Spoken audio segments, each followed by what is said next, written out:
Ahojky, já jsem Maki, je mi 17 let, chodím na střední pedagogickou školu v Berouně do 3. ročníku. Do skautu chodím od 4 let a nyní vedu 2 roky světlušky.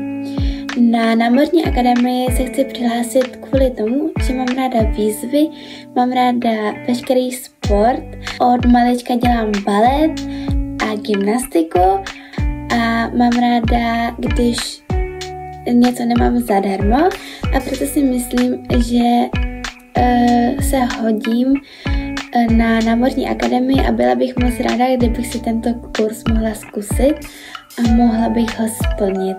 Mějte se krásně! Nazdar!